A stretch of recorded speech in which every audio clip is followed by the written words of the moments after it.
We are so overwhelmed as a Jewish community by the support. So many faces from all different walks of life, and all of you who are here who have come to be allies with us at this time of incredible, incredible sorrow.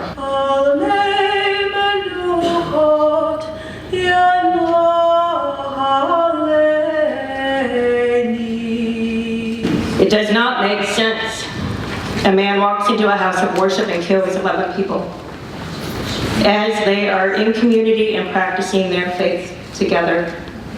It does not make sense. A very wise rabbi friend said to me, Connie, you can't make logic out of hate. It's true. You cannot make logic out of hate. Hate and violence against Muslims and Sikhs and atheists, against people who are LGBTQ+, against women, hate and violence against immigrants and refugees, against people who are African American and Latino and Latina, hate and violence against Jews. What will you do to help stop the hate that is so pervasive today? What will we do together? They are not rhetorical questions. What am I? What are we going to do today, and the next day, and the next day, and the next, to stop hate and violence and create a society that is welcoming to all people? What will you do? What will I do? It is the way of love that overcomes the way of hate. It is the vigilance of being able to step forward every time one sees that love injured. That it is the uplifting and the seeing in every human being the dignity of the Divine One who has made them, and saying enough and enough and enough and enough until it is enough. And among the purposes of this evening is healing. And so now our thoughts will turn to all of those in Pittsburgh who are injured, the community that needs healing, spiritual as well as physical healing, our community that needs spiritual healing, our nation that needs spiritual healing.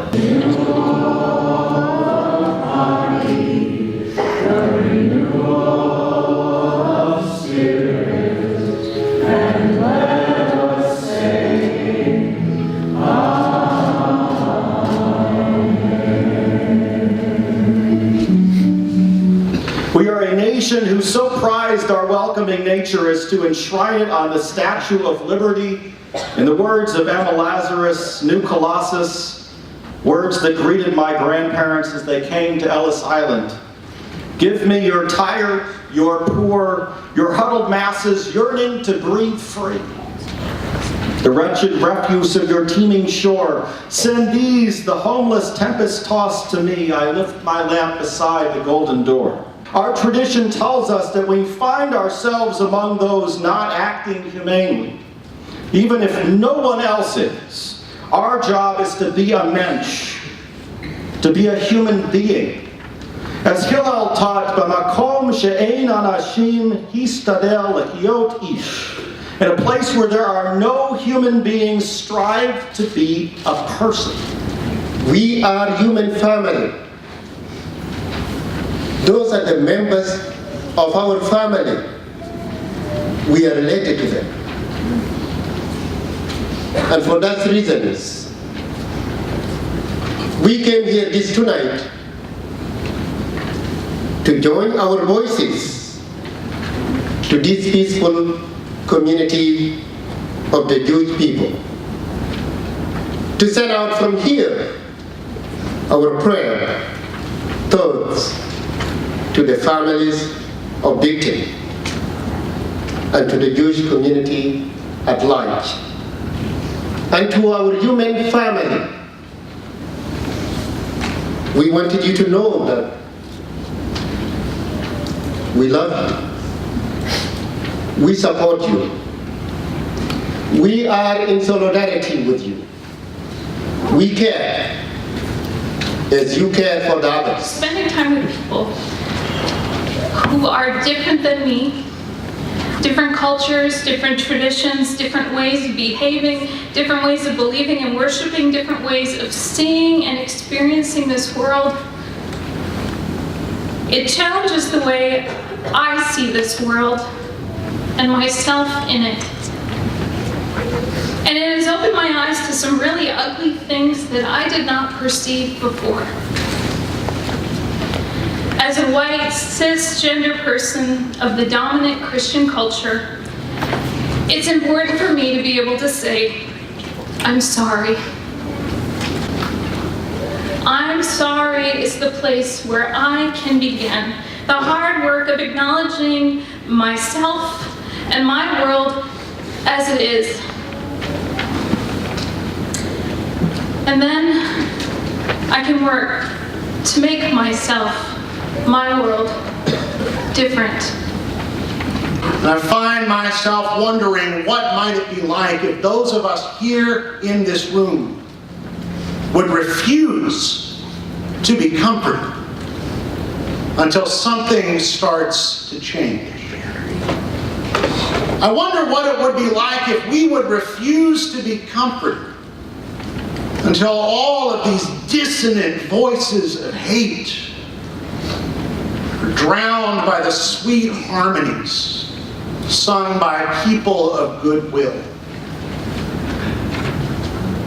After evil happened in Srebrenica 20 years ago, there was a genocide.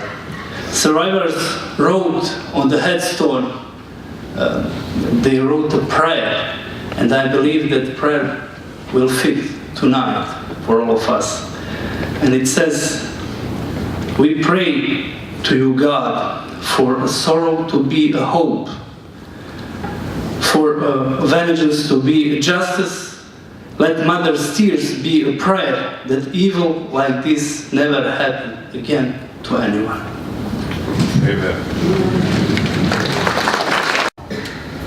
11 of our brothers and sisters, 11 of their children, 11 of the Jewish people were torn away from us. Shockingly, we are all now being put through a test. Did these 11 people die for nothing? Or are we going to unite as a people or as a Jewish community and to take their life that they no longer were given the right to live and live not just by words but by action. Where there's darkness, there's light. And where there's light, we have to constantly add more light. So I tell to my brothers and sisters here tonight, if we all know how to die together, we have to figure out a way how to live together. The ignorant or well-meaning but uneducated comments from all sides about so many issues, not just about the Jews, about each of us for the differences that we may have, directed at each other's hearts, that drive each of us from each other and continue to keep our country in a pit of polarization and despair.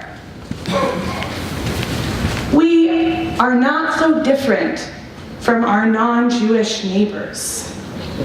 I must ask my congregants and the children I work with to find ways to love and to build relationships and connect. For only when we do that, the narrow bridge of the world might get a little bit wider.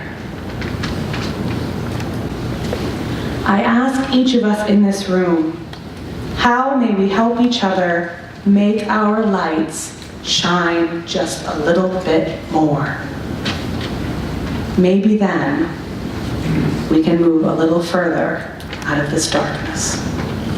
It isn't lost on me that the neighborhood where this senseless act of violence took place, this hate crime, this mass murder, was a neighborhood in Pittsburgh called Squirrel Hill, where a Presbyterian pastor, a rather famous one, lived. Fred Rogers, Mr. Rogers. He had a neighborhood. That was his neighborhood, Squirrel Hill. That's where he lived. And so when he told the whole world about this neighborhood, this vision, this dream of what could be, and when he taught children these lessons, these important lessons of love and unity and harmony, he was speaking out of the context of his own neighborhood. In the city of Pittsburgh, Squirrel Hill, where this Tree of Life synagogue rests and exists, and now is in turmoil and is in sorrow and is in deep despair.